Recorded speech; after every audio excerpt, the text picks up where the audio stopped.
Good morning, everyone. How's it going? I wanted to do this recap last night, but between Barron's show and his interview that he did with the Catholic priest and everything else, I didn't get around to it. So I'm just going to do it now. And you lost your puppy last night? That's terrible. That is terrible. Yikes. Hopefully the puppy's found. That can be pretty rough. All right, so let me... Good morning, Marty. How's it going? Yeah, exactly. Everyone has skeletons in the family tree.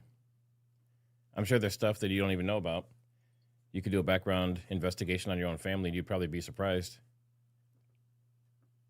Some years back, I started looking into my family tree because I didn't really have the father around growing up. So I started looking back into some of that stuff, and I found that we have, like, properties that we own in different states. And there were like some very wealthy connections back then to landowners and, business owners and things like that. But as far as like crime, I didn't see that I had like a crime family, right? We didn't have connections to psychological things. And obviously, I don't want to say certain things on YouTube, obviously, but no crime. Yes, and we definitely hope you find your puppy. All right, so what we're going to do is we're going to look at a few things.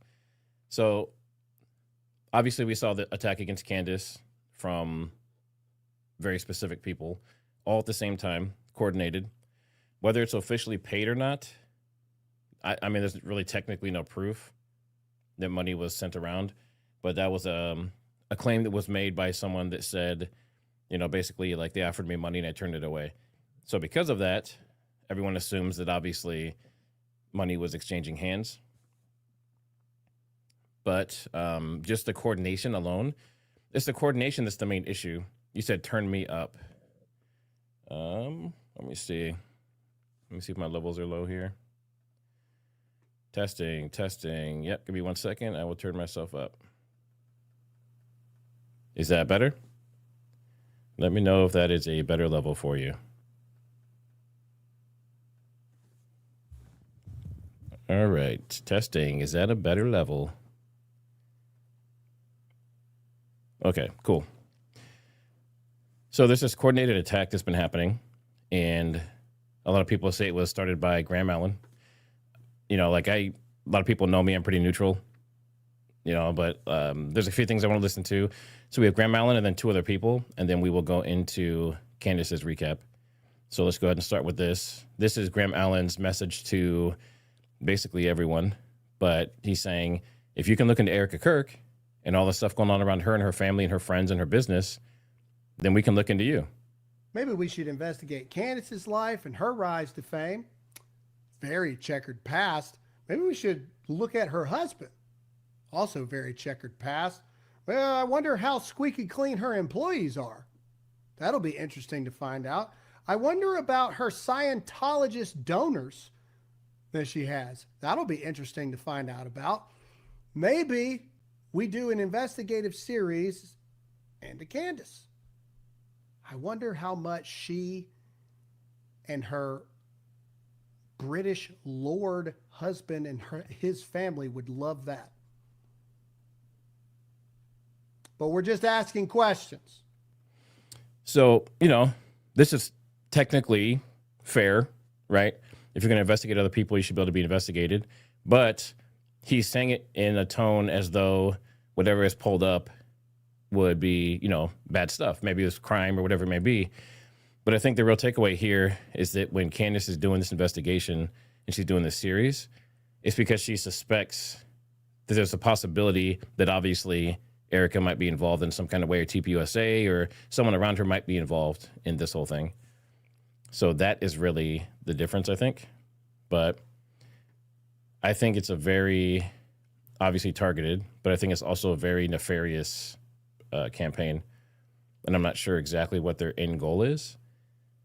Like, for example, if she quit going after Erika and she started talking about other stuff and kept talking about TPUSA, would they keep doing this? Or is this specific because of Erika? And then the next thing I wanted to show, this is Ian Miles. He's showing Michael Knowles. And Seth Dillon is showing some stuff here too. But the whole point is I want to show this video. Now, this guy right here, Michael Knowles, he's actually the godfather of Candace's daughter, and I've confirmed that. So, yes, a man attacking a woman is very unbecoming. Several men attacking a woman is very unbecoming. But this guy right here, he's kind of playing like the middle, right? He's not saying like you should do this, you shouldn't do this. He's saying the way you're doing it, something's wrong with it. Let's listen. Really, this whole episode, I guess, is just oratorical lessons from President Trump that many Republicans can learn from. This is one that I hope right-wing influencers pay close attention to, because I've noticed it in recent days, recent weeks. I want to be charitable about this because I think it comes from a normal part of human nature, but it's worth paying attention to. It's worth learning good oratorical lessons from the president here. Some right-wing influencers seem to think that the best way to honor Charlie's legacy and to support Erika and the family is to spend all of their time talking about the people criticizing and antagonizing Erika and Charlie's friends and family.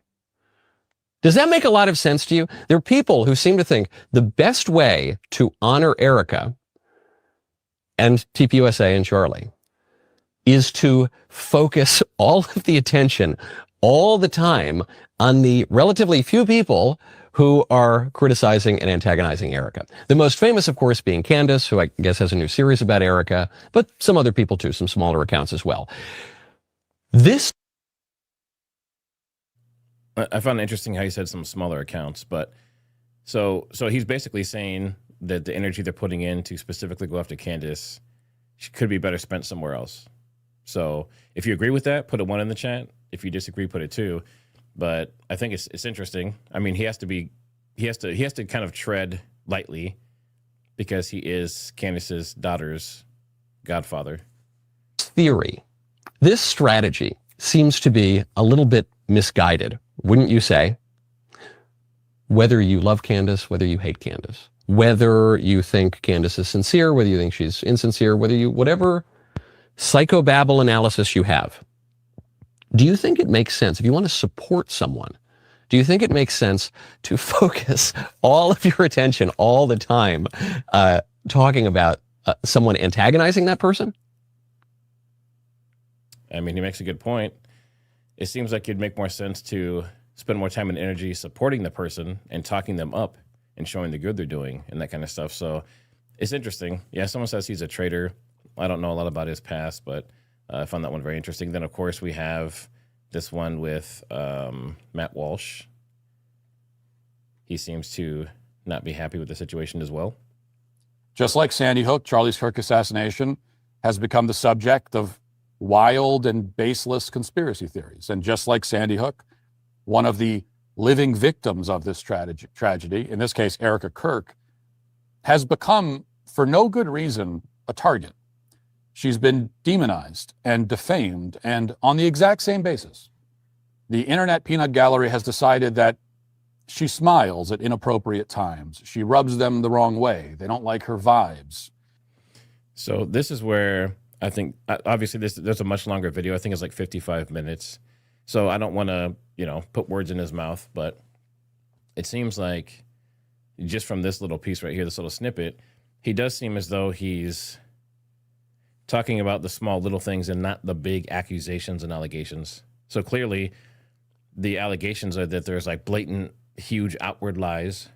There's strange family ties, military things going on, and, missing money, which we'll get to here in a minute from Candace's episode. But all of those things are the important pieces that are the accusations and allegations out there.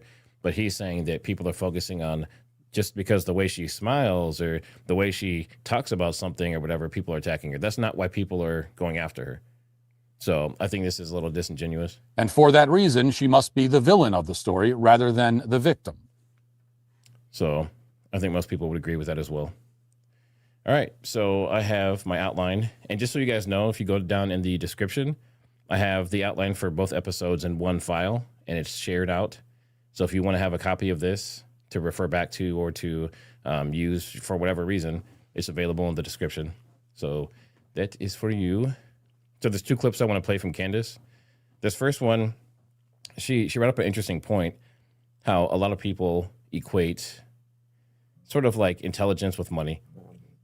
Excuse me. And it could be that, I don't know if the money came first or the intelligence came first, but you have people like Elon Musk, obviously. And she's basically saying or insinuating that people who are smart obviously don't have to be rich. But she says a lot of times in society, the way it's pushed out and taught to people is that the rich people are the geniuses. And she says that there's a lot of like demonic things and occult things that are related to all these people. And obviously, I always recommend watching the episode if you get a chance. But a lot of people come here for this specifically because I break down the bullet points and everything.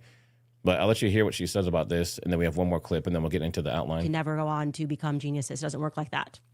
Now, I want kind of want everyone to just wake up from this occult spell of thinking that these people are smarter than you. They are not.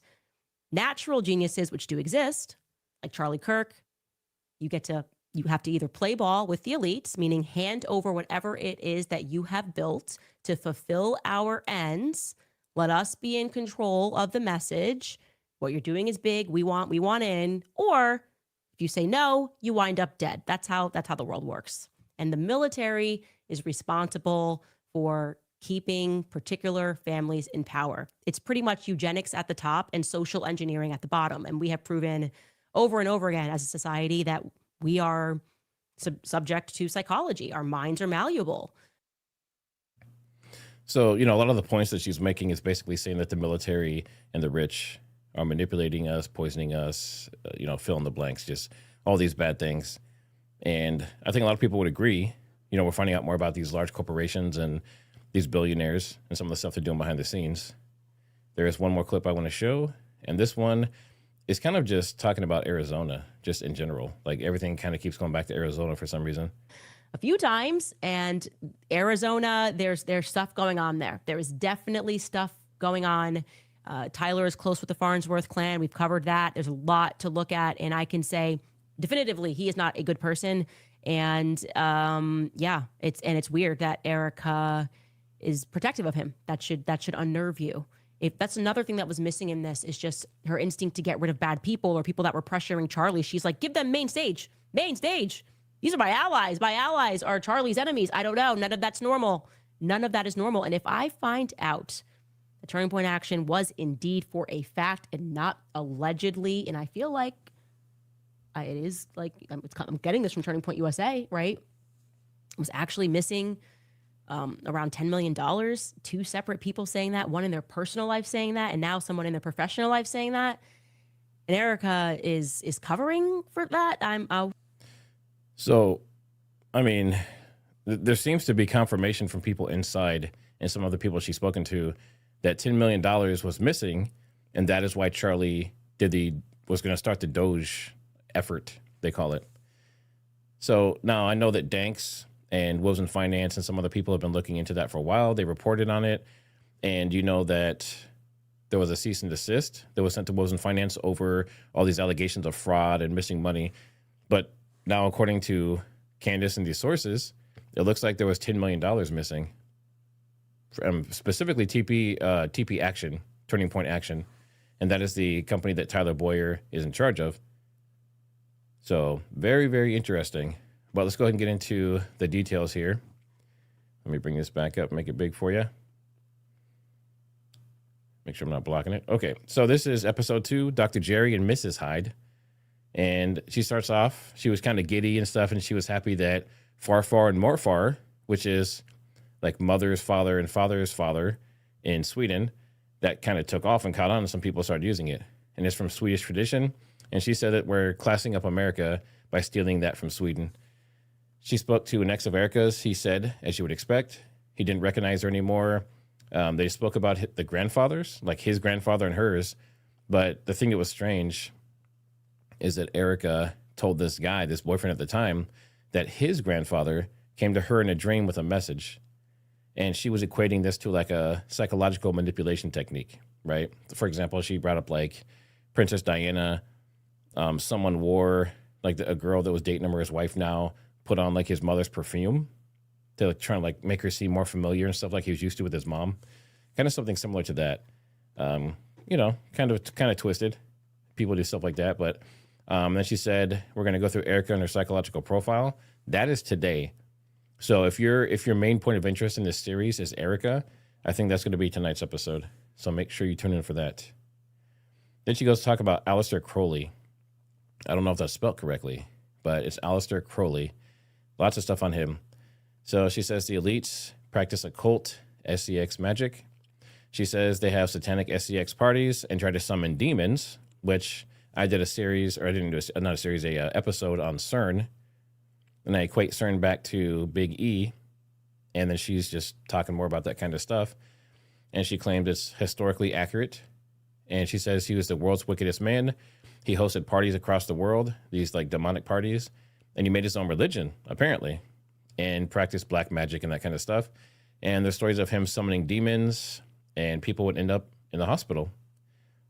And in one case, as we're going to see here shortly, they didn't make it through these parties. So 1923 Sicily is where he came from.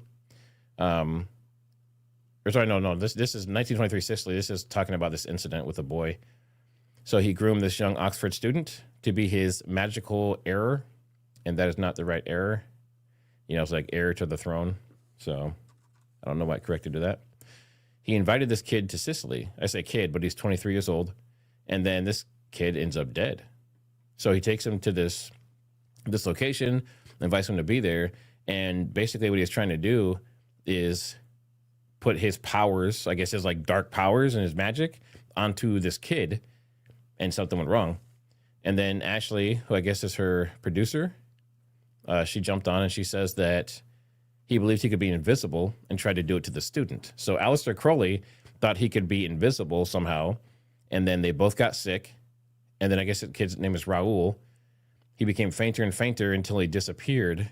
And they buried him in an empty coffin, right? It's like just the mentality of this stuff.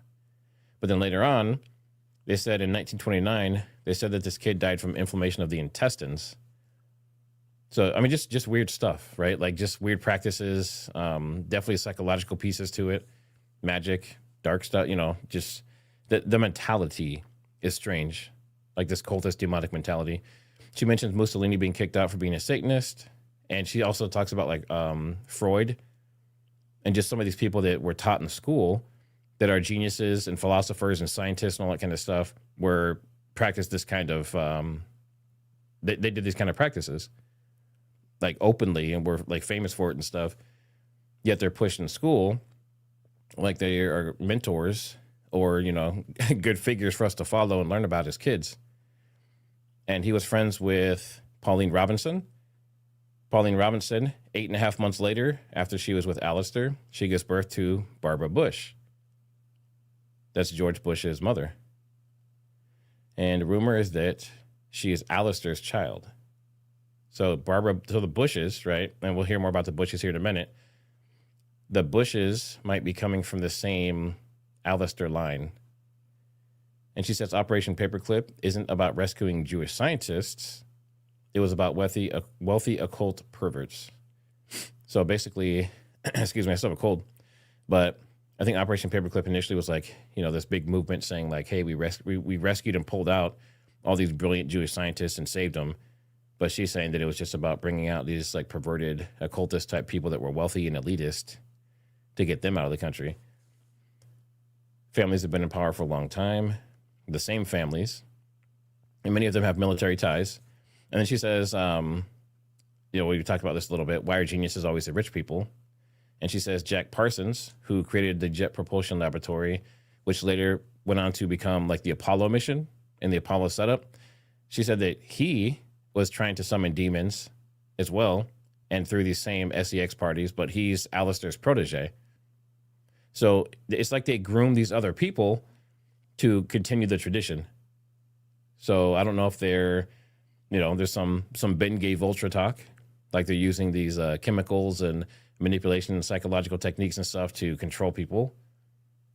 But I would think if you got someone young enough and raised them a certain way, you might not even have to do all that stuff, right? Because that's just all they know.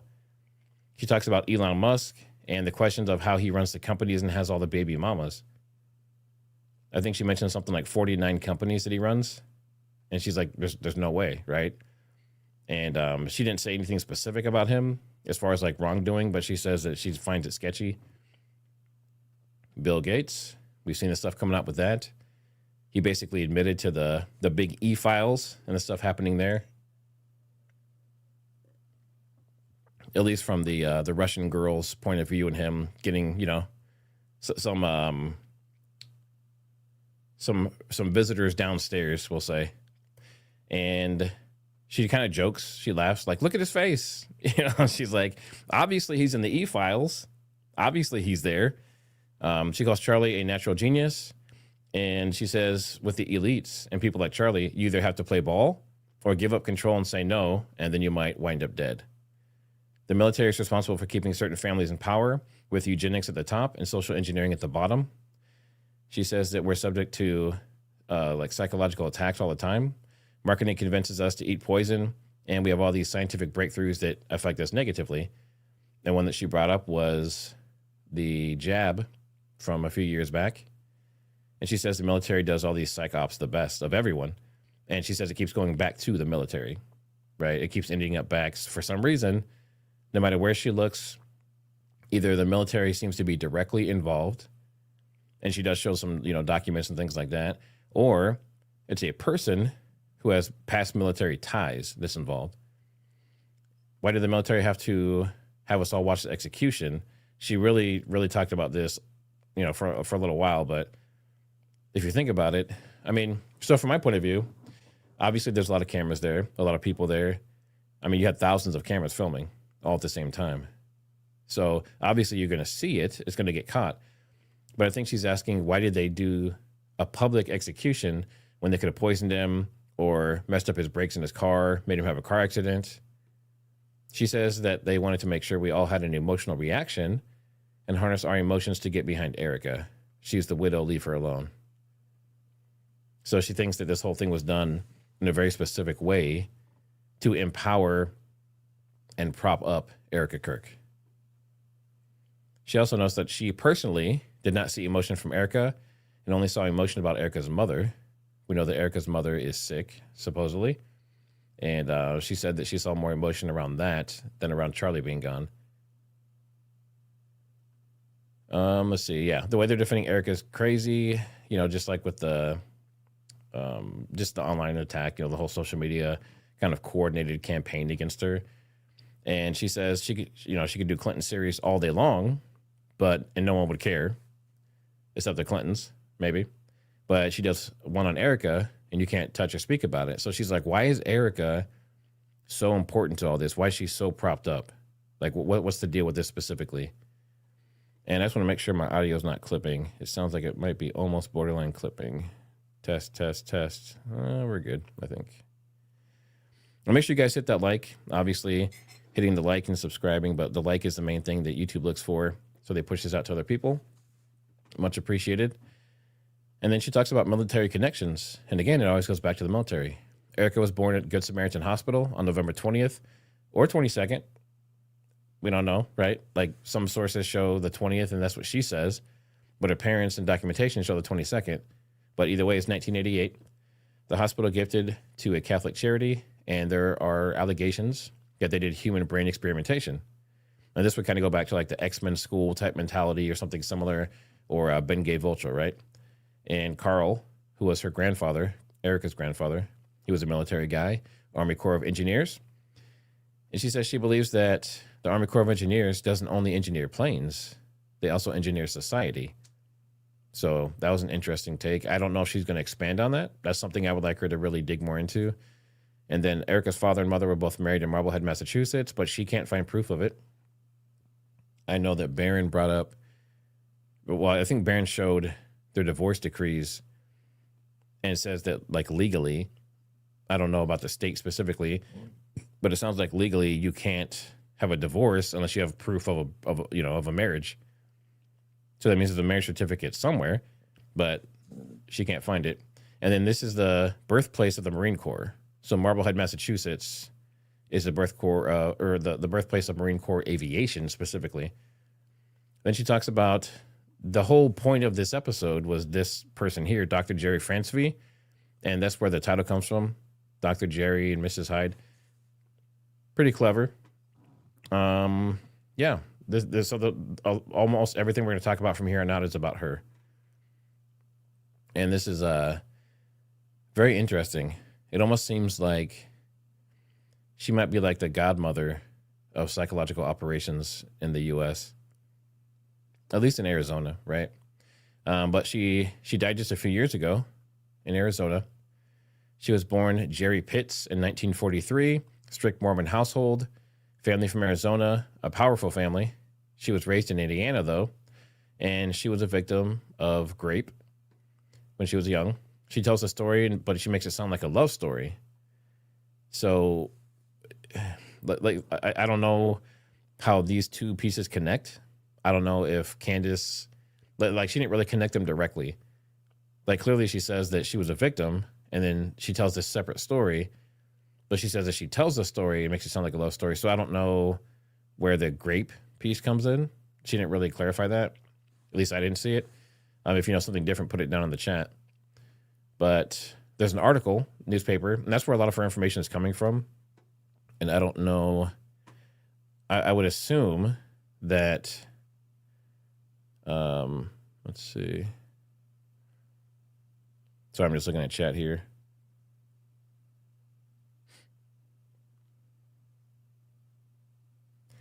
Do we have, let's see, looks like we have someone in the chat being himself. Let's see, we have someone causing problems.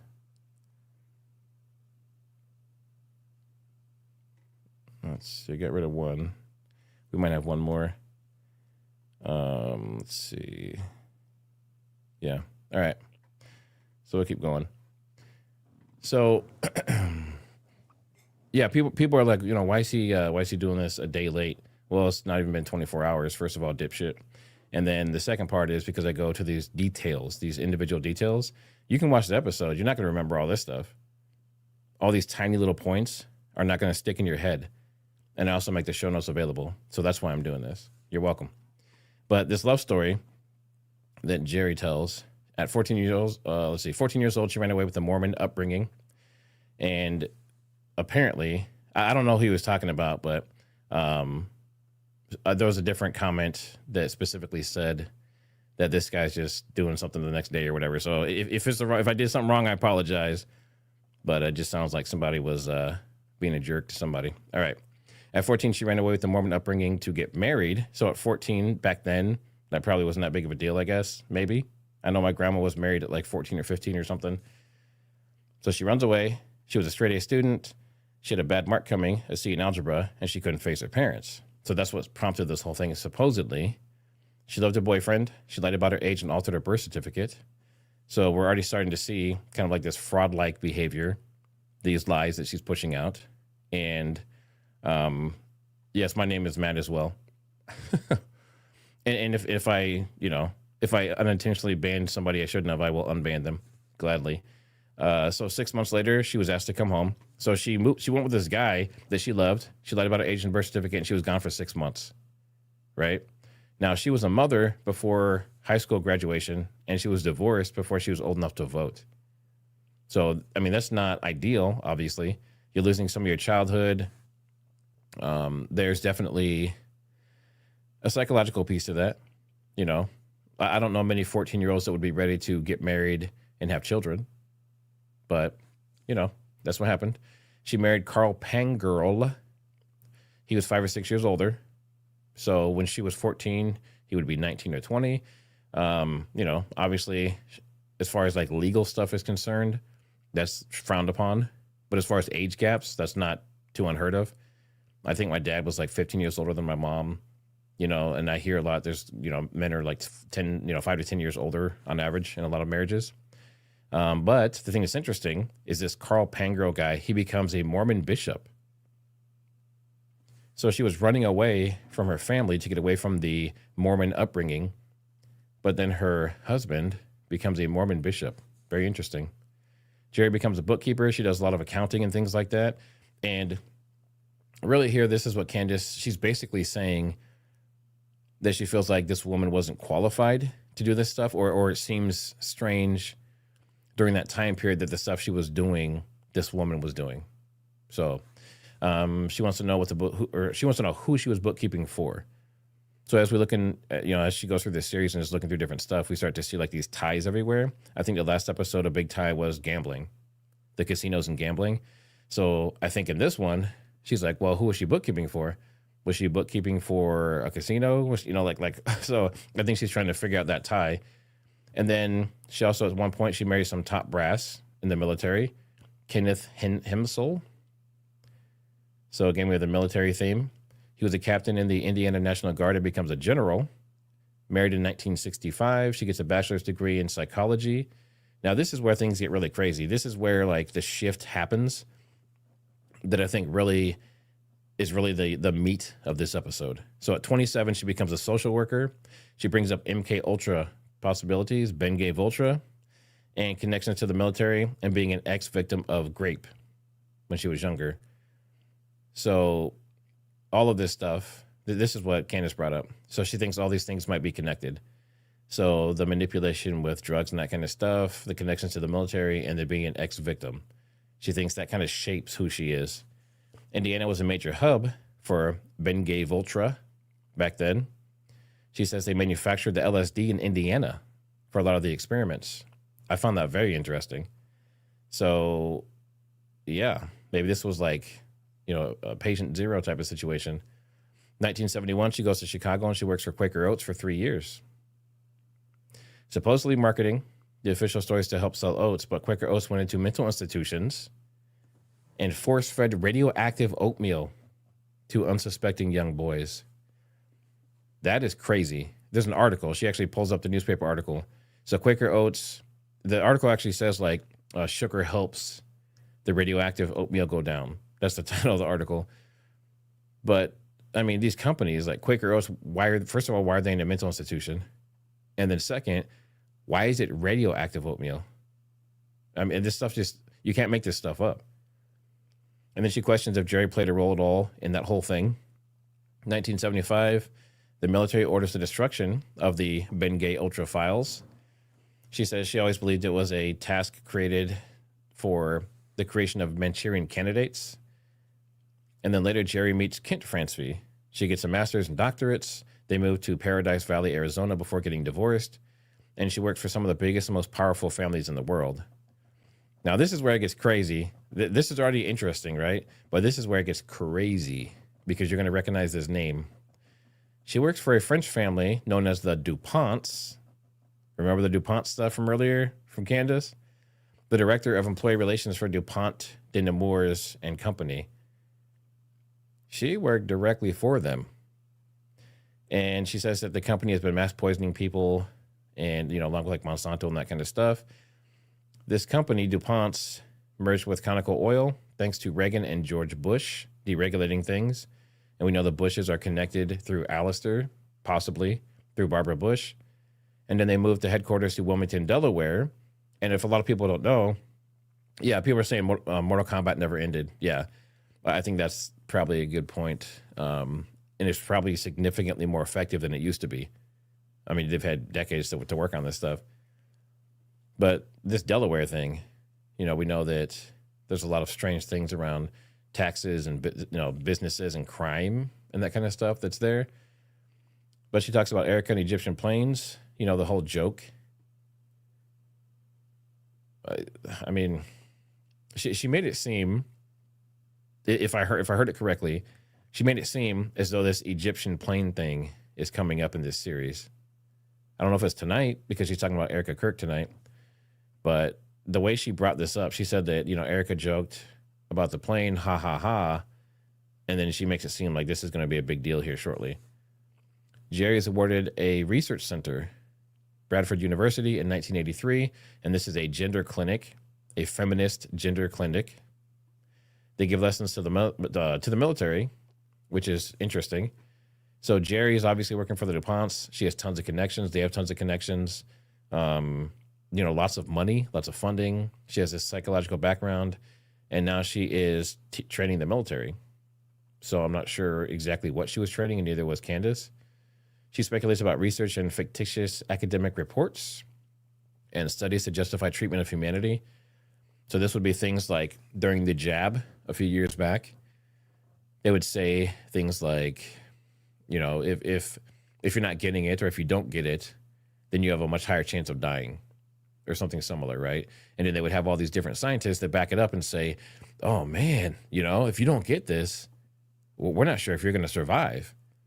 And they put their stamp of approval on it, right? Like that's the kind of stuff that she's talking about. And a lot of it is, if you trace back through who's supporting that and who's sponsoring those studies, you probably won't take those medications anymore. Compares COVID, of course. Jerry becomes that sort of expert with ties to the most powerful families in America and France. So apparently, this France thing keeps coming up. She mentions it like 3 different times. And yeah, that's interesting. I wonder if she's going to tie that back somehow later on. And then she says that Jerry's a total and complete fraud. There's a report that was out for the Bradford University. This is like an official like white paper type report. And it's about Native Americans and Appalachian artisans or artisans. But well, how you at the beginning you list the people that are in like the authors. She says the people listed as authors in the family report or in the report are her family. So you know what I mean? So say if I wrote a book and I say it's co-authored by, and I put like my nephew and my cousin and my daughter in there as just like random names. That's kind of how it was. So to her, she thinks that the whole thing, the whole report, and a lot of the stuff going on with Jerry is fraudulent, right? Those are the allegations.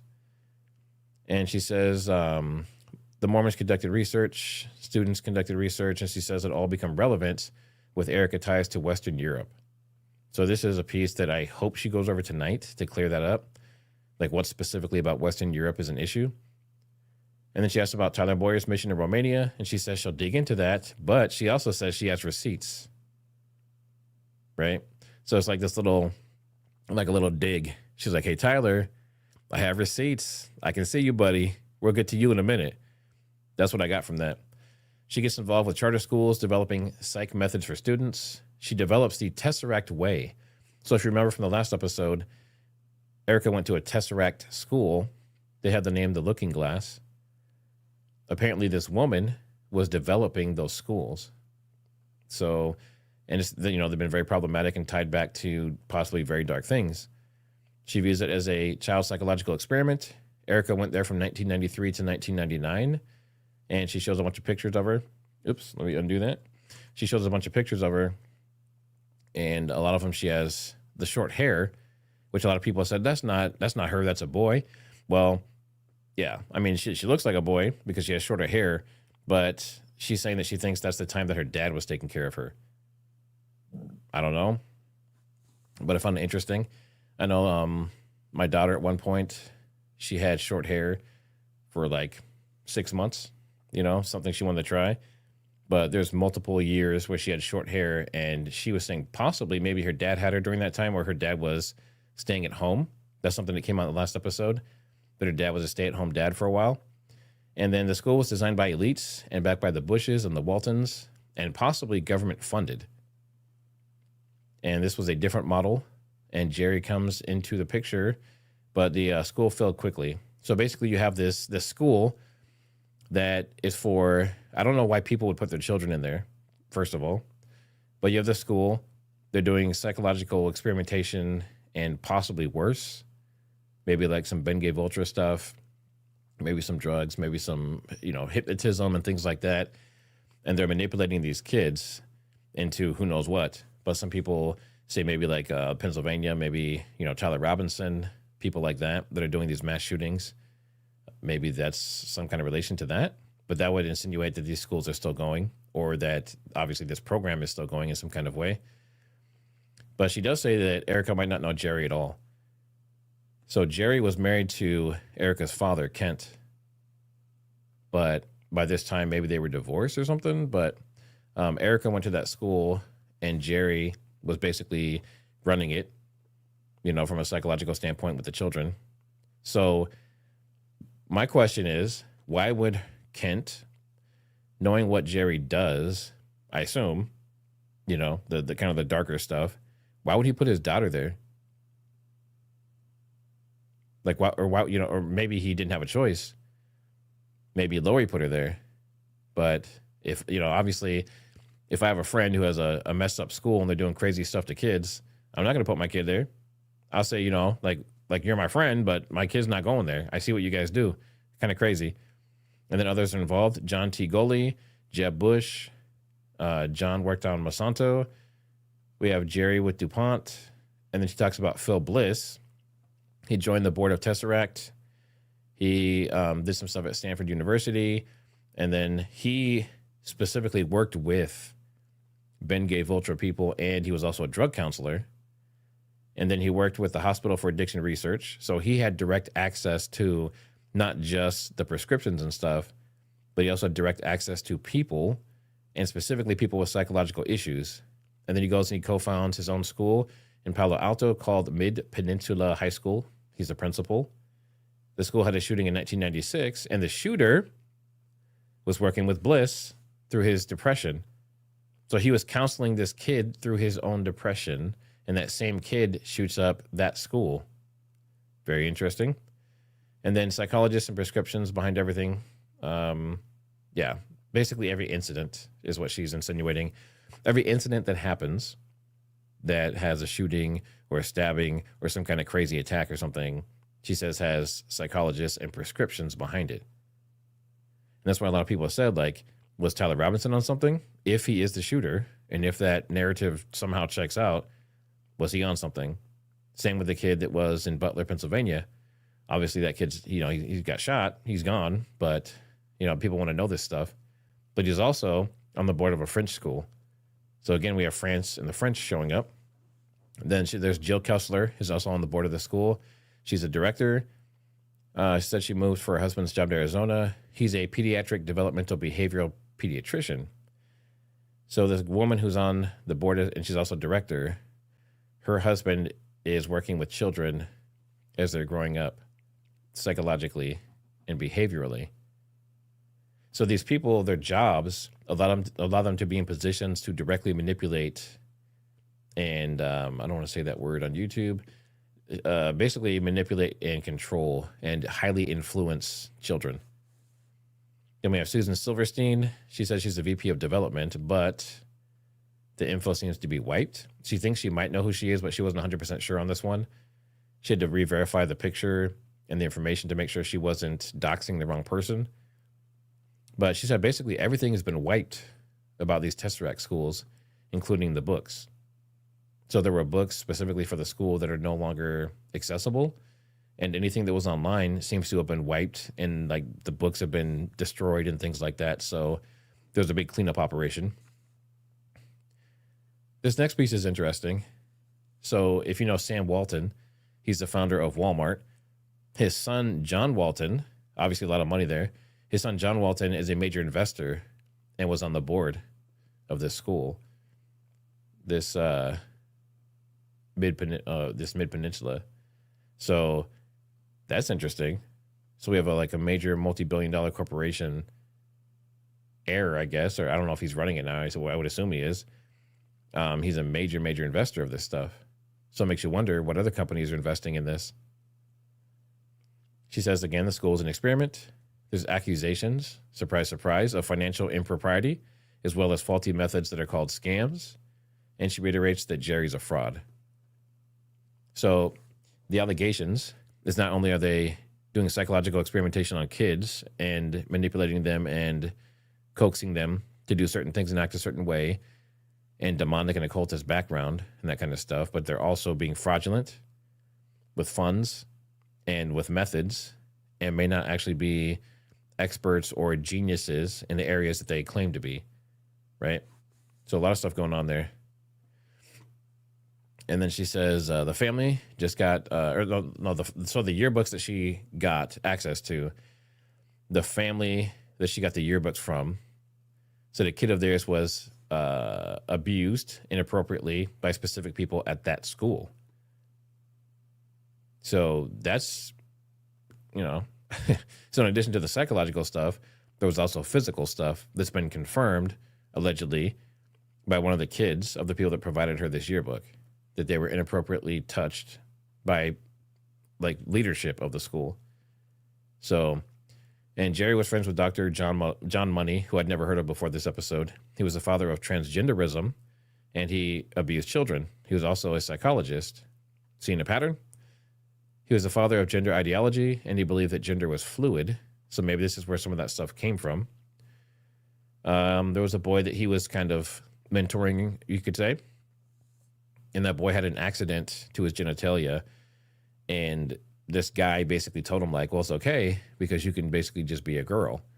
And then later on, that boy unalived himself. So that psychological manipulation there. And there are reports that he abused boys and he made them pleasure each other. So again, you have these sick, twisted people that are doing this stuff to children, using their positions of power and psychological manipulation to make them do things. She says it all goes back to the scientists that were rescued from Germany. So she thinks this all kind of came from those initial geniuses that were actually just crookedy elites. Across the board, she says everyone that's talked to or talked about Lori says that she's problematic. She acknowledges that Erika lies, and she says that she can see that Lori might be dishonest as well. She says that one very, very depraved entities, Kelly. But she says that, you know, obviously Lori is ill. That's what people are saying, and that's what we're hearing. So she doesn't want to say bad things about her. So she says this one very lightly, but she says that I can see how Lori might be dishonest. And then people say she's the one in Erika's ear who's telling her to go after people in rooms and that she should manipulate people. So think of it like she's Erika's wing woman, right? And she's saying, you know, they go into a room and there's some powerful people there, and obviously they have connections. So she'll say, hey, see that person over there? That's the one that if you do the X, Y, Z and act a certain way and pretend to be this type of person, maybe you can get in good with them and make some money or get some fame and fortune or whatever else or connections. So they say that she's the one who's driving that. I say they, but obviously it was Candace. Let's see. And she said Erika would do anything to get to the top.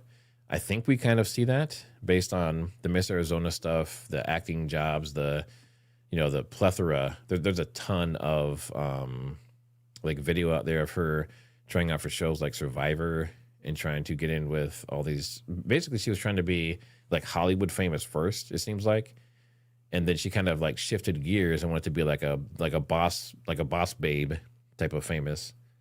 But very interesting. And then she talks about her mother being sick and off limits. We said that.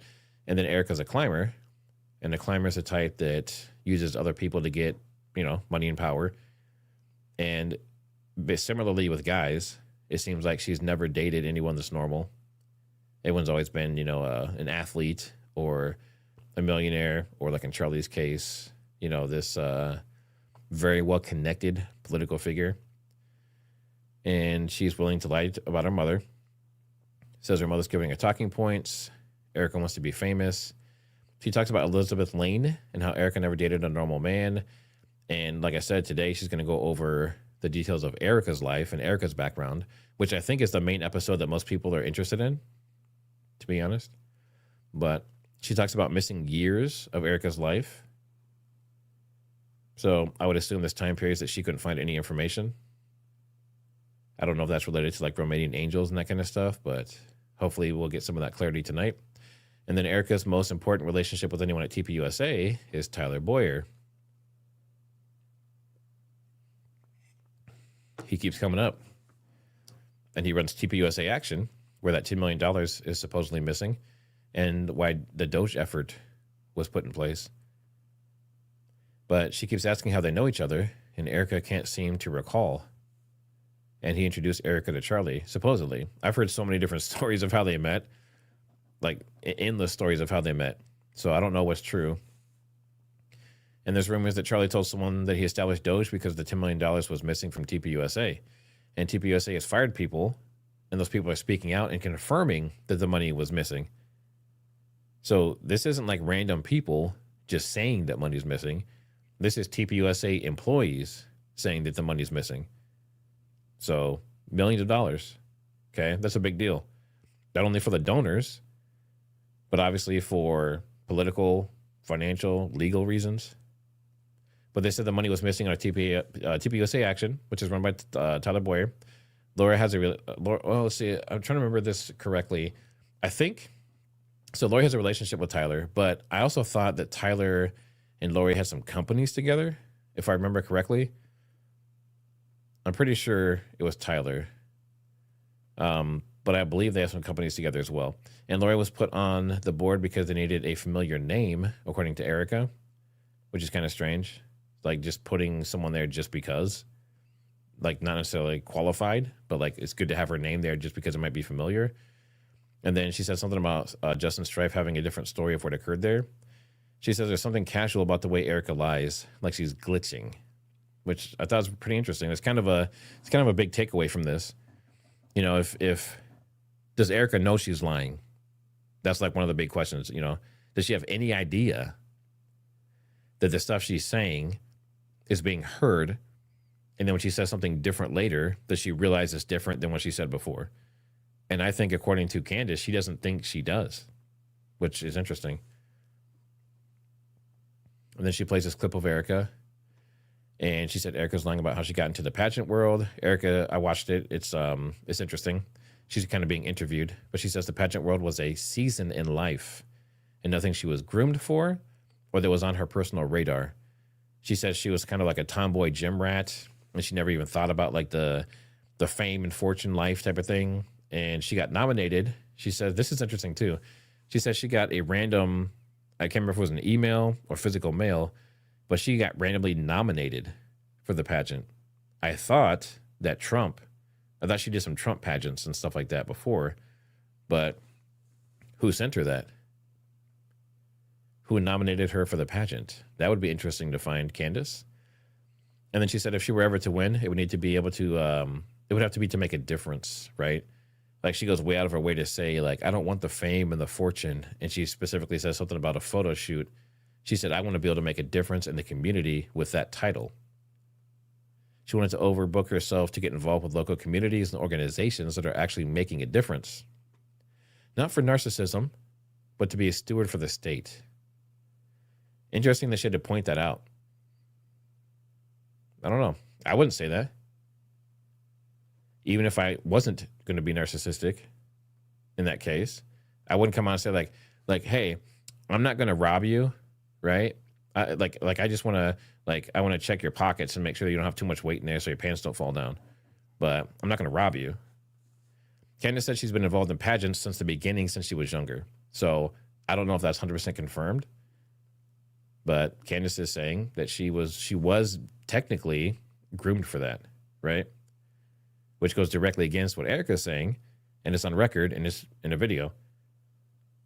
She says that Erika in her history would guarantee that she wanted to be famous one way or another. So no matter what, she wanted to be famous. This is kind of the QA section. That's the meat of everything. But in the question section, she asked Mormons to, so someone basically said like Mormons are in a lot of this, right? Like Mormons basically insinuating that Mormons are bad, right? So, but based on what, you know, like people talk about like the Mormon mafia and how the UVU setup was perfect because Mormons and these connections and all this kind of stuff. I mean, maybe, but she points out that many Mormons have helped her with this research. Okay. So that's really important. Sorry, I'm just looking at the chat here. She looked like a boy, not a pageant girl. Yeah, I mean, when she was younger, she did. But only for a couple of years. So I'm not sure when she would have started any of this stuff. Like I said, I haven't seen any proof. But Candace said that the Mormons helped her a lot with the Charlie Kirk research. And, you know, she basically was saying, like, not all Mormons are bad, right? She brings up Tyler and the Farnsworth clan. I'm curious if the Farnsworth are going to play a bigger role coming up. I know that people going back through the history have seen some, you know, maybe questionable things. And Tyler's very close to them. So the fact that he's associated with them, in her mind, makes him seem even more sketchy. She talks about Erika bringing bad people on stage and calling them allies. So remember, Charlie Kirk was against Nicki Minaj and some other people. And she welcomed those people on and was buddy-buddy with them and best friends with them and that kind of stuff. So, yeah, that stuff is just strange. Like, it doesn't make sense. So it like if your husband was against a certain group of people or a certain person specifically, and then he dies, and then you bring them onto his platform, his company, on his stage, and treat them like your best friend, laughing and joking and that kind of stuff, that wouldn't really honor your husband, right? That doesn't really honor your husband's legacy. It just seemed very strange. Yeah, exactly. And Ben Shapiro as well. And then she asked why Erika is covering for the missing money. And that is because, you know, the 10 million or whatever that they say is missing, allegedly, she stopped the Doge effort. So why would she do that? And she works internally, and they're kind of spying on everything, it seems like, right? Like they're helicoptering over all the employees and stuff. So they would probably know that there's allegations that money is missing. So why would she stop the Doge effort? Very strange. And yeah, so the last two things she says basically is the elites. This was a kind of a big statement. She kind of just casually says it, but I think it's a very important part of this entire episode, this entire show. It wasn't the main focus. Again, this was like in the QA section, but she basically says like, elites, this is her message, like, elites, we are psychologically profiling you now, and people are not afraid of you anymore, and they can see your BS with these like smear campaigns and the psychological operations you're trying to do through like marketing and media and television. And she basically says like, we're not afraid of you anymore. So to me, that's a huge statement. Maybe even more so than the rest of the information in the video, to be honest. And then she's going to be going over Erika's background tomorrow. So, and again, this whole entire thing, this is episode 2. And then above that is episode 1. So if you go to the file that's down in the description, you can see it'll be organized by episode. So obviously if there's more episodes, I'll add them in here as well. But after tonight, I might do tonight's in a more timely manner. I know someone was saying, you know, basically like, hey, you know, you're late. Well, the information's still there. I thought it was better. I was actually debating, and actually you guys can tell me, do you prefer that I do this, this like breakdown, these details and stuff? Do you prefer I do this right after her episode, like within a short period of time, like maybe within an hour or so? Or do you not care? Like, is it okay to do it like the next morning or something? My thought process was, like, for me, if I watch her episode and then someone goes over it right away, that kind of like, you know, puts it, like instills it in my mind. But if you watch it and kind of let it sink in and then come back to the next morning and have all the details broken down, something else might click, right? Like there might be like a new thing that you think of, or I know a lot of people are investigating this. So yeah, so we'll see. Let me see if there's anything in the chat. Let's see. Brian Swope, thanks for the super chat. I watched Candace, but appreciate your breakdown. Thank you. Kathy Winesickle, thanks for the super. So basically, Charlie was played from the door. Sad. Yeah, I think that's pretty obvious at this point that he was used at multiple levels. If you watched Barron's episode yesterday, which was very interesting because he had a Catholic priest who basically has proof, he has receipts that Charlie was converting to Catholicism, or might have already been Catholic, depending on how you look at it, before he died. So that's interesting. But then there's also another piece where he talks about Bill Montgomery and the stuff that Bill Montgomery saw in Charlie. Sorry, my phone was ringing there. But he talks about, you know, all this stuff with Charlie and how, you know, he shows this speech and Bill sees Charlie do the speech, and that's how he picked him up. And the speech isn't even that great, but he saw something in him. And then from then on, you know, they go around together, traveling around, asking for donations and trying to build up TPUSA and everything. But, you know, Bill's 70-something, and Charlie's just a senior in high school, and they make this connection, this strange connection. So people are asking, like, is he being manipulated by Montgomery? So if that's the case, this started immediately in his life. But there's also allegations that he went to like an X-Men type school. So it could have started earlier, maybe like an elementary and middle school. So basically his entire life, it seems as though he's been, you know, manipulated, psychological issues with him, being pushed certain directions and maybe taught a certain way of thinking. And then Bill Montgomery comes along, tells him not to go to college, and kind of pushes. I don't want to say he forced him to, but it looks that way. He basically said, "You're doing this, right?" And they did TPUSA. And then, as he's going through, he meets Tyler and the Farnsworths, and then obviously Erika, and all this board of directors that is very interesting. You have this board of directors that, some have intelligence connections in the military, some strange connections in the military. And then you have other ones. Another one was like his financial advisor, I guess, and like did the stocks and stuff for him, is what it sounded like. Those are the allegations. I think Barron brought that up. So it's just a really strange situation. It says someone said Bill's wife was involved in CK early in school. Interesting. I hadn't heard that.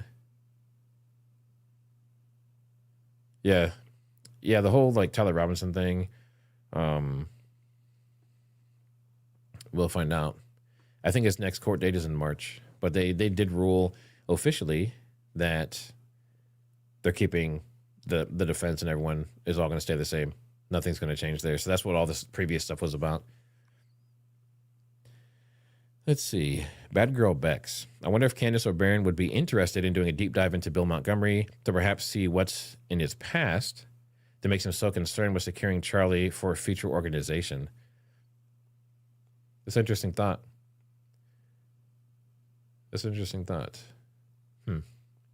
Yeah, I think a Bill Montgomery deep dive would be interesting just because he was there at the beginning. Like, obviously there was something there. I don't know what, and I don't know if it was nefarious necessarily, but it's very strange. Very, very strange. Dogs Knows, I appreciate the super. Great summary, Trigger. And I think, let's see. So one thing to consider too is obviously different subject, but obviously we're going to be having this Iran thing happening here pretty shortly. And I think I'm going to be streaming for that. There's a lot of rumors that it's going to happen today or this weekend. There's stuff that came out. They're telling basically Trump is telling Israel, telling people to get out.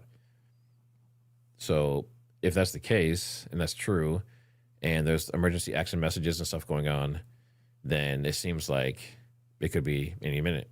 Could be today. I know Trump was supposed to make a decision officially today, but I may be live for that. So if things start getting crazy in Iran, and especially if it goes throughout the night and that kind of stuff, I probably won't do the recap tonight. It'll probably be tomorrow morning.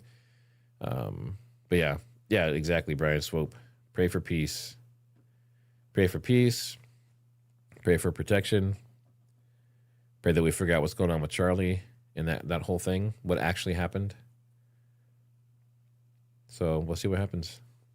But let me see if there's any more supers. We're good there. All right, awesome. So I'll leave it at that. I don't want to make these too long. I want people to get a semi-quick recap. Obviously, we have some other information there, but thanks, Kimberly. I appreciate that. And thanks for being here, moderators and members. And hit that like on the way out. Subscribe. And like I was saying the other day, I'm doing this full time now. So if you guys want to help with donations or anything else or buying merch, I have my allegedly gear and some other stuff as well. But very much appreciated. Let me get this super here really quick before I head out. Just popped up. Just say, Julie, seems as a majority of the audience watch the same podcast. So if it works for you the next day or when you're able, we do appreciate it because you do a fabulous job. Thank you. Yeah, it looks like a lot of people are saying whenever is fine. So I think as long as it's before, as long as it's before the next episode airs, then it should theoretically be fine. But it also depends on how explosive it is. If it's one of those ones where it's like, holy crap, she said that, and everyone's like, going crazy, then it might be good to do it more soon. But this one was just very, very deep informationally. Lots of tiny little points. But that's why I provide the actual notes. So, but definitely appreciate everyone being here and watching. And like I said, if the Iran war starts going, I will be live for that. And if not, then I will do a recap on Candace and continue my regular content. But I appreciate you all being here, and I will see you on the next one. Thank you.